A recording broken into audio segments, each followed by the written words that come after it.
Bem, que esse Deus, Emmanuel, o Deus conosco, esteja realmente conosco durante o meditar da sua Santa Palavra. Abra os nossos corações e mentes para podermos ouvir e crer nessa mensagem consoladora. Amém. Falta apenas uma semana para o Natal. E o texto do evangelista Mateus, para o quarto domingo no Advento, domingo de hoje, nos leva a olhar para a origem de Jesus na perspectiva de José. E eu gostaria de refletir com vocês sobre alguns detalhes desse texto que estão nas entrelinhas, que fazem toda a diferença para a compreensão do texto. E o primeiro detalhe que eu destaco é sobre o compromisso de casamento que havia entre José e Maria. Naquela época, fazer um contrato de casamento seria mais ou menos para nós hoje uma espécie de noivado. E era algo levado tão a sério que os noivos já se diziam marido e mulher, marido e esposa um do outro. Embora a festa do casamento e a lua de mel acontecessem só depois, alguns meses depois. Aliás, os noivos não podiam ter relações sexuais em hipótese nenhuma. Por quê? Porque qualquer tipo de gravidez nesse período seria considerada uma grave desonra para a moça e para a família da moça. Então é nesse contexto que Maria aparece grávida. E o pior, o filho não é de José.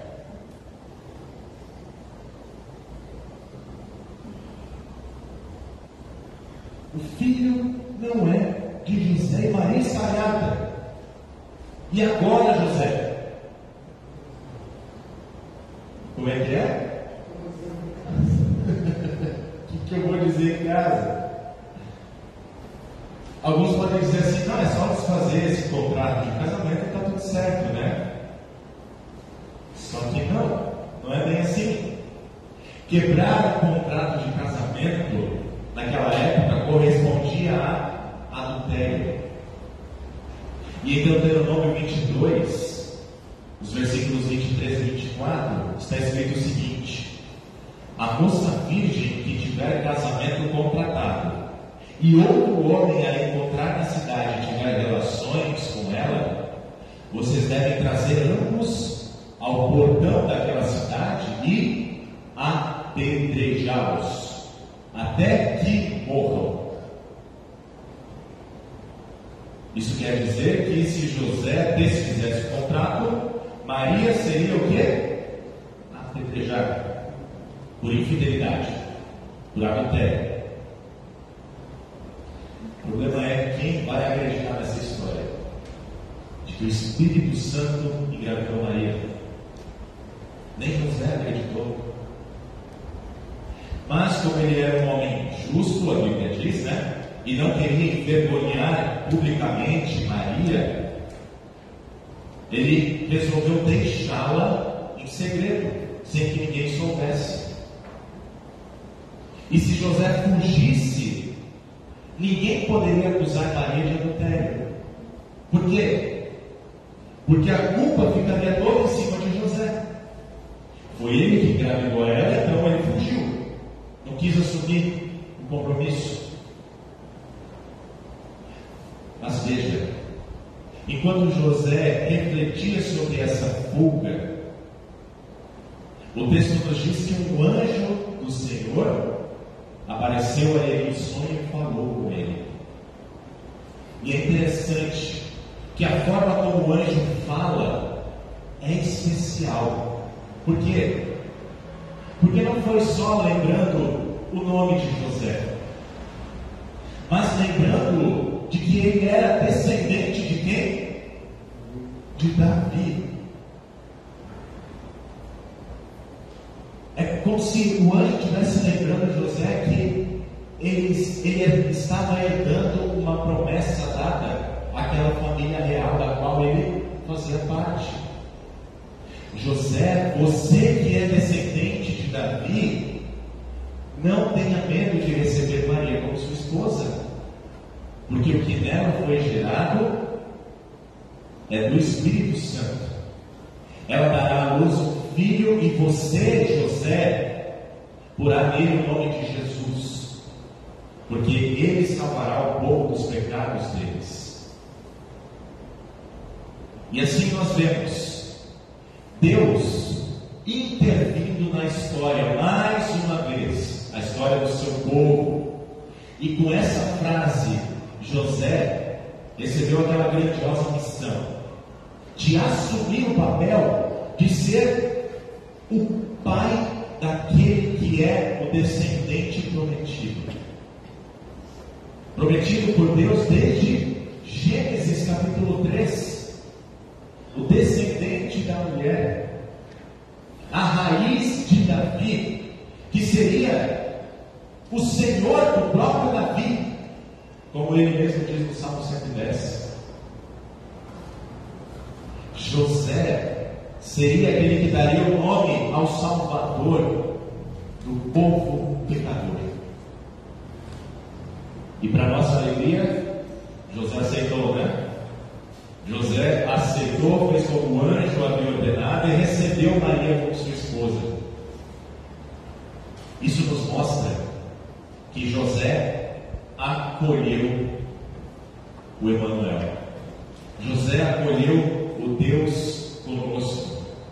José adotou como se fosse o seu próprio filho e lhe pôs o nome de Jesus.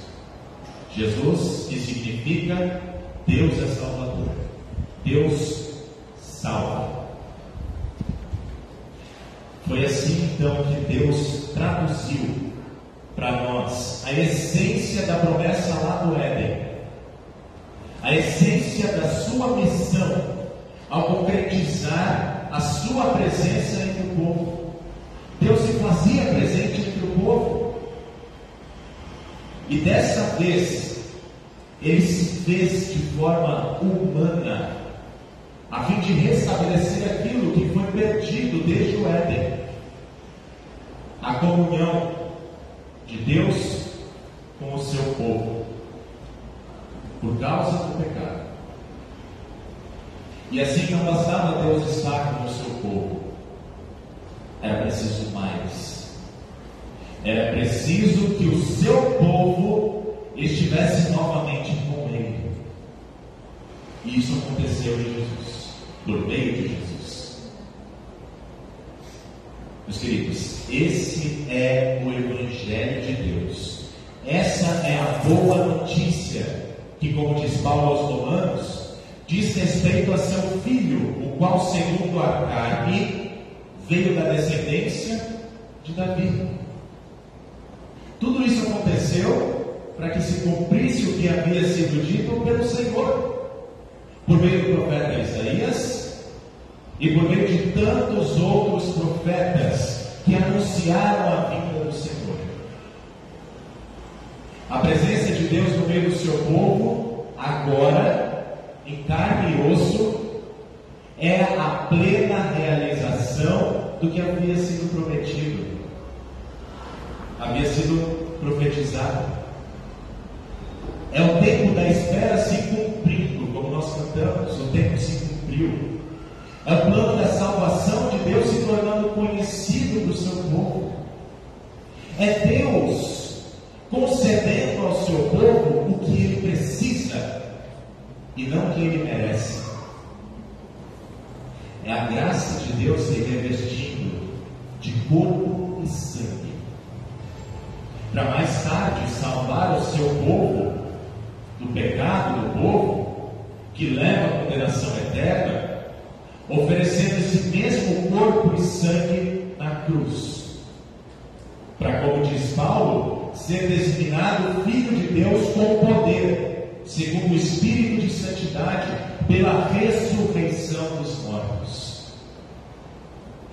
com um objetivo de nós pertencermos a Ele, de nós sermos chamados filhos adotivos do seu eterno Pai, de nós nos revestirmos com a sua carne celestial, que é incorruptível, que é imortal. Advento é tempo de acolher o Deus conosco, o Salvador, assim como fez José. É tempo de ouvir os mensageiros de Deus, o mesmo que ouviu José. Não tenha medo, porque o próprio Deus intervém na minha e na sua história para nos dar o seu Espírito Santo pelo ouvir do Evangelho, pelo santo batismo, e assim gerar em nós a fé que nos liga, que nos une a Jesus, e abre o nosso coração para recebê-lo, para acolhê-lo em nossa vida, até o dia em que nós seremos acolhidos por Jesus na eternidade. E para termos certeza de que nós seremos acolhidos por Jesus na eternidade, Ele deixou a Santa Ceia para já estar conosco, para perdoar os nossos pecados, para trazer o consolo de que nós pertencemos a Ele. Portanto, meus queridos, vivamos em santidade, aproveitando as coisas santas que Jesus deixou para nós e acolhendo o Salvador na palavra, nos sacramentos, a fim de nós nos prepararmos para a vinda do Rei da Glória, quando o Senhor Jesus estará conosco plenamente e para todo o sempre. Vem, Senhor Jesus. Amém.